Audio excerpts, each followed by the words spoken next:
Hola, yo les voy a hablar sobre la zona maya de Yaxchilán. Yaxchilán se ubica en el municipio de Ocosingo, en el estado de Chiapas, en el lado mexicano de la frontera, a orillas del río Sumacinte. ¿Cómo llegar a Yaxchilán? El acceso puede realizarse desde Palenque, Chiapas, siguiendo el camino recién pavimentado, que conduce rumbo al sureste hasta el poblado de Chancalá, Chiapas, a unos 40 kilómetros de distancia. Se prosigue por la misma vía con dirección hacia la boca del Lacantún, para después de unos 105 kilómetros alcanzar el crucero de frontera Corozal o frontera Echeverría, donde se desvía hacia el noreste hasta llegar, después de 15 kilómetros, a una población a orillas del río Sumacinta. En frontera Corozal se toma una embarcación y, siguiendo el curso del río Sumacinta, después de 30 kilómetros se desembarca en el sitio de Yaxchilán. Yaxchilán se encuentra en la zona Maya Sur, en el estado de Chiapas, en las tierras altas. Las tierras altas están formadas por sierras montañosas de origen volcánico de más de 3000 metros de altura, en las que nacen los ríos Usumacinta y Motagua. Yaxchilán tiene su origen en el periodo preclásico. Gran parte de lo que se conoce de la historia de la ciudad durante el periodo clásico es gracias a los jeroglíficos hechos en la etapa de los gobernantes de esta época. Uno de los más importantes es la escalera jeroglífica. La historia de Yaxchilán. La historia de Yaxchilán se inicia con la entronización de Yoat Balam I, progenitor de Jaguar I, en el 329. Él fue el fundador de una larga dinastía y tomó el trono cuando Yaxchilán todavía era un sitio menor. En el periodo formativo de Yaxchilán tuvo una larga rivalidad con Piedras Negras, con la población de Piedras Negras, que las dos ciudades luchaban por dominar la ruta comercial de los Umacinta. La historia de rivalidad con Piedras Negras está marcada en los dinteles descriptivos de Yaxchilán en el 460 y el 800. En el periodo tardío, que comprende de los años 600 al 900 después de Cristo, en estas fechas Yaxchilán mantuvo constantes enfrentamientos con sus enemigos más cercanos de Bonampak, Piedras Negras y Tikal. Durante este periodo también logra la independencia política, el control del comercio fluvial, extensión territorial y obtención de esclavos. La importancia de Yaxchilán no radica solamente en la belleza de su arquitectura, sino también en sus textos, distribuidos en 30 estelas, 21 altares, 59 dinteles y 7 inscripciones diversas elaboradas en este periodo. Los textos narran el establecimiento de alianzas o conflictos bélicos, pero principalmente estos monumentos contienen textos jeroglíficos y representaciones de los protagonistas de los diversos eventos, principalmente de los gobernantes, entre los que destacan escudo jaguar I, pájaro jaguar IV y escudo jaguar II. La economía, de acuerdo a investigaciones arqueológicas hacia el siglo IV, en Yaxchilán era un pequeño asentamiento de materiales perecederos, cuyos habitantes subsistían mediante la agricultura, pesca, caza y recolección, mientras que en el periodo clásico maya, la mayor parte de la población del área se agrupaba alrededor de grandes centros urbanos que controlaban vastas extensiones territoriales con numerosas poblaciones, formando complejos sistemas de producción, intercambio y tributación, dirigidos hacia el sostenimiento de las grandes ciudades. La sociedad, lo poco que se conoce es gracias a los grabados que se han encontrado. En la mayoría de los dinteles y estelas se cuentan las escenas de traslación de poderes políticos, siendo la dinastía Pájaro Jaguar la que predominó en el lugar.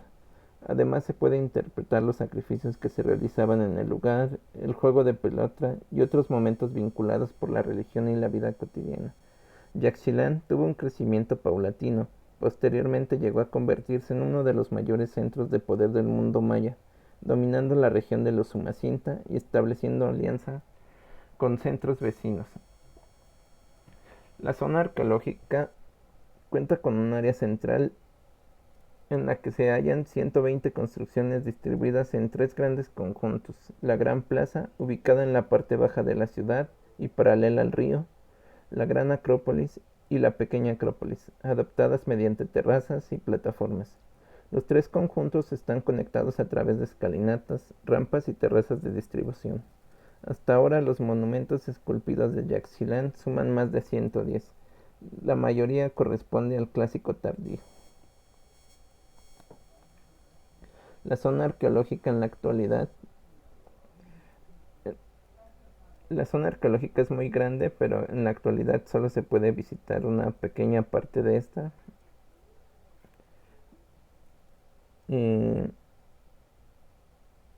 Solo se puede visitar una parte de la Gran Plaza, la Gran Acrópolis y la Acrópolis pequeña.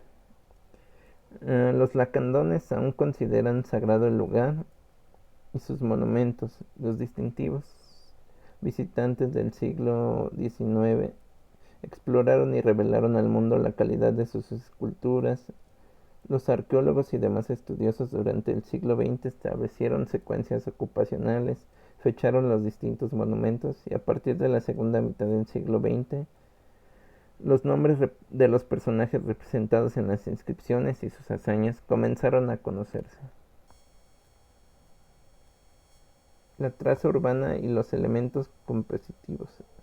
El desarrollo del sitio estuvo determinado por las características fisiográficas de la región sobre la que se emplaza, y sus construcciones fueron planeadas para aprovechar al máximo los accidentes del terreno. El diseño del centro urbano es funcional. En su traza, cada conjunto de edificios constituye un núcleo individual que puede ser apreciado visualmente en toda su dimensión.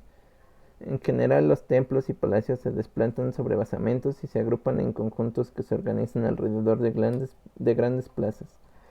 La fachada principal de la mayor parte de los edificios monumentales se resuelve hacia el río. El eje compositivo atraviesa la plaza principal. Este eje está alineado con la forma del río Sumacinta. La plaza principal sirve para conectar los espacios contiguos a ella. El eje principal es asimétrico y se cree que los templos de mayor jerarquía se encontraban en la plaza central.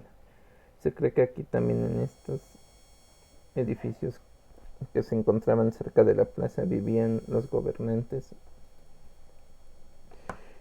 La zonificación. Se considera que las estructuras que se encuentran en torno al área central de la Gran Plaza, en su propio conjunto, bien pudieron cumplir con funciones residenciales, políticas, administrativas, ceremoniales y religiosas. Y desde esta perspectiva deberíamos entender a Yaxchilán como un palacio desarticulado arquitectónicamente, pero que formaba una unidad institucional. Al entender el área central de la Gran Plaza como un palacio desarticulado, consideramos que las actividades que se realizaban en este espacio quizás fueron más incluyentes a las que se llevaron a cabo en los palacios reales de otros centros políticos. El edificio 6, que es uno de los edificios que se encuentran dentro de esta zona arqueológica, se encuentra cerca de la plaza principal de la ciudad. Actualmente se encuentra en buen estado y cuenta con 6 entradas, 3 mirando a la plaza y 3 mirando al río. Las puertas que se abren a la plaza fueron bloqueadas en la antigüedad y las nuevas puertas fueron cortadas en los lados de la estructura. La fachada del edificio frente a la plaza tiene un friso que sobrevive con una escultura de una cabeza. La estructura cuenta con un techo de crestería que sobrevive y se cree que data del clásico temprano.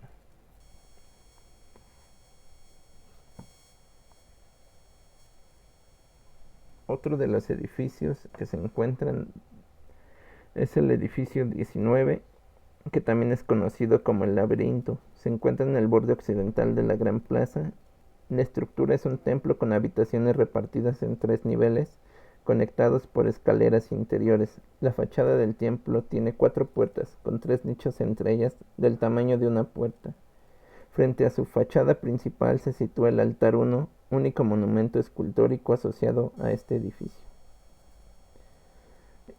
Edificio 33 de la Gran Acrópolis ha sido descrito como una obra de arte de piedra. Fue dedicado en el año 756 por Pájaro Jaguar IV. La estructura se levanta sobre una colina 40 metros sobre el nivel de la Gran Plaza, teniendo vista al río, y habría sido importante para el tráfico fluvial en el siglo VIII. Hay una escalera monumental que conduce de la Gran Plaza a una pequeña explanada donde hay un adoratorio con la estela 2. El edificio 33 es de planta rectangular, construido sobre un montículo con una escalera en la parte frontal, de los cuales el escalón más alto está esculpido. Este escalón es conocido como la escalera jeroglífica 2. El edificio 44. Este se encuentra en la pequeña Acrópolis. Este templo fue construido por Escudo Jaguar II y se dedicó alrededor del año 732. Los textos esculpidos de este edificio proporcionan una cuenta del resurgimiento de la ciudad en el siglo VIII. Edificio 33. Análisis compositivo y constructivo. Es una estructura de piedra caliza que se levanta sobre una colina a 40 metros de altura sobre el nivel de la Gran Plaza. En la última plataforma se sitúa un basamento sobre el que se desplanta. Desde la plaza se accede por una escalera monumental que se inicia con un tramo de 6 escalones, construidos con grandes bloques labrados.